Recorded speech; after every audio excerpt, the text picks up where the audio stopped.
Ariel Helwani, just moments after UFC 160 here in Las Vegas, Nevada, and we are standing next to the newly retired Forrest Griffin. Out of nowhere, Dana White announces at the press conference just now that you're retiring. Where did this come from?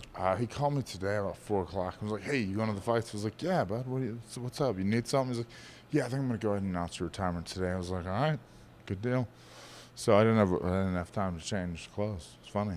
But what if you didn't want to retire? I talked to him a month ago about it. So, like I said, after the Stan Vanderlei fight, I had that, talk to yourself. Can you put one more of those or two more of those out there? And I was like, I didn't know if I could. And if you don't know, the answer is no. Kind of like my mom used to say about women. If you gotta ask, it's a no.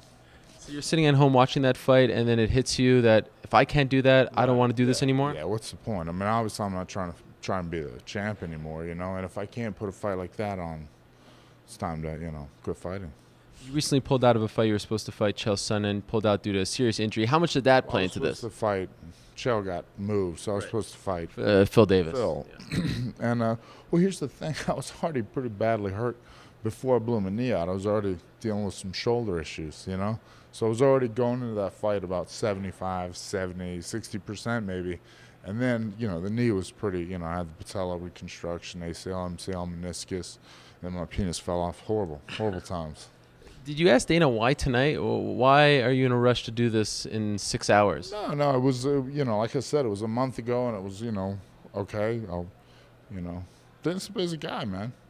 So maybe now that I'm retired, I could maybe help him with that busyness. But why was he in such a rush? He calls you at 4 o'clock, let's retire tonight. Like, where did that idea come from? Well, I put it in his head a month ago. Okay. So it just seems like a weird thing to call you like the day of a fight.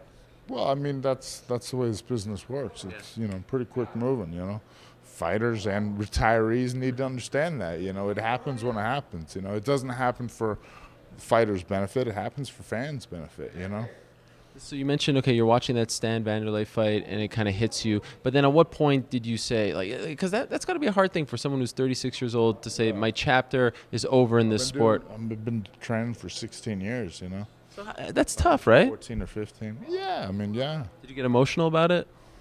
Not yet. You strike me as the emotional type. Well, I can be, you know me.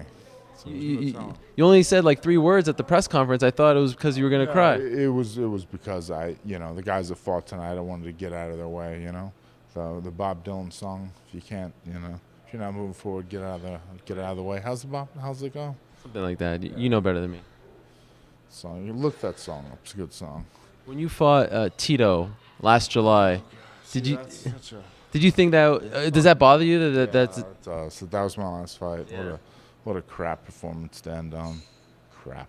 Did you think that could possibly be the end for you? Like back then, did that thought even enter your mind? No, the first time, I think Dana said after I might want to think about quitting in the press conference. That was the first I'd, heard of it. Here's the great thing is I don't have a lot of other job skills. So I got that going for me. So what are you going to do now?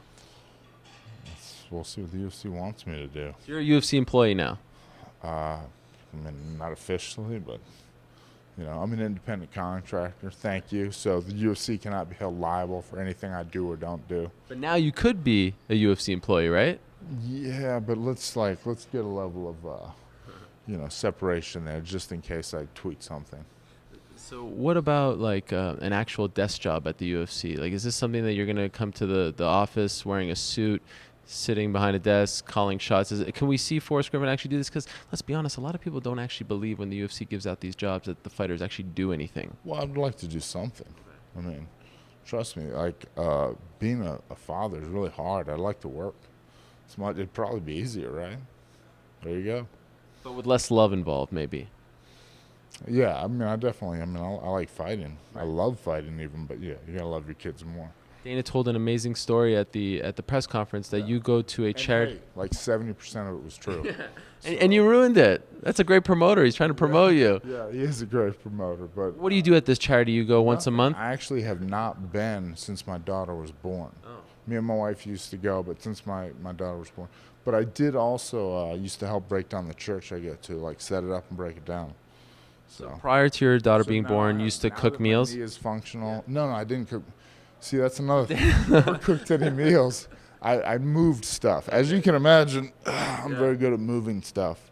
That was the idea. And same thing at church. I was good at moving stuff.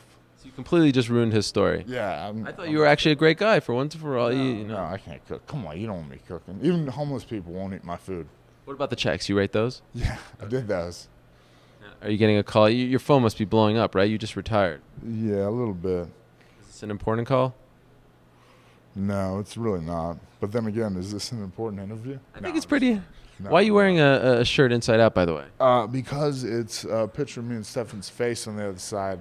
And I didn't know we were doing the retirement thing tonight, and I didn't want to totally douchebag myself, even though I have.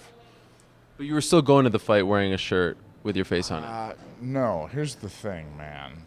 I left my shirt in Brian Bowles' room. Yeah, so it happened. You mentioned Stephan. He's going through a bit of a rough patch. He retired as well.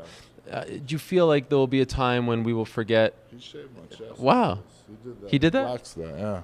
It's That was real. awesome. It's real. He lost 33 grand in the market. And just to take his mind off of it, I let him wax a cock and a ball, in honor of me, because I only have the one ball. So, I did not know that. no, yeah. But actually, we hang out now, me and Stephan. It's weird. He actually named his firstborn child after you. Idiots. That's so weird. Now his son's in Griffin Bonner. I guess he's just a really big Family Guy fan. Have you met this child? Yeah. No, I've actually held this child many times. Is that surreal for you? No, I mean, like I said, the extraordinary becomes ordinary relatively quick. But back to my original question: Do you think that at some point people will look past what happened post Anderson fight for him, and that they can remember both of you for what you did for UFC, the Ultimate Fighter, and even his moments beyond? Like you're riding out here on a high note. He didn't get that opportunity. You know what I'm saying? Yeah, I mean, we both, Well, that's another thing too. I kind of feel like in the gym in this last training camp, I felt like I was better the one before or the one before that. I didn't feel. I'll be honest. Ever since I pulled out of that fight with the second time I had that, or the third time I had that shoulder surgery, I never was quite in as good a shape. I was never quite as sharp. It's funny, guys don't know, man, but you have a very limited lifespan at your peak. I could continue to fight and be a decent mid-level guy, but I mean, I'm not at that top level anymore. You see, like a guy like Glover and Tahuna, those is. Glover's a phenomenal guy. You don't want to, and that's the other thing too. If you're starting to say, "Oh, I'd rather not fight that guy," it might be time to quit. When the list of names of guys you don't want to fight is just as long as the list of guys you want to fight, it's time to probably not fight. Often we see fighters get that itch in a couple of years. Do you think that will happen to you? I mean, I've already got it a little bit. It's like I said, it's what I've done, and. Even though maybe I wasn't as in love with the sport as I had been, the idea of loss of something. It's like that girl you kind of liked but didn't love, and then when she breaks up with you, you're like, oh my God, I loved her. She was so great. How could she let you know what I'm saying? Well, you don't. I don't know. If people had to think about one thing, or one sort of idea, a legacy, if you will, Forrest Griffin, what do you want them to think about in a few years' time? I don't know. Just, well, it's like when Dana said, he said it was tough, it was, it was never really that great, but I mean, I tried, it's, I don't know, I did pretty decent with what I had. I could have done a little better, but we all could, I did, pretty good, like the story from the Bible. The guy gives his 3 servants the 10 talents, and the guy buries them and invests them, I did pretty decent with my talents. Still religious. You're still doing it. I'm trying, man. It's hard, though. It's hard to be religious. It's easier not to, It's easier to say, people die in tornadoes. That doesn't make any sense, I told you I figured it out, though. The idea is that the good people have to actually be good and do something to help those people that suffer.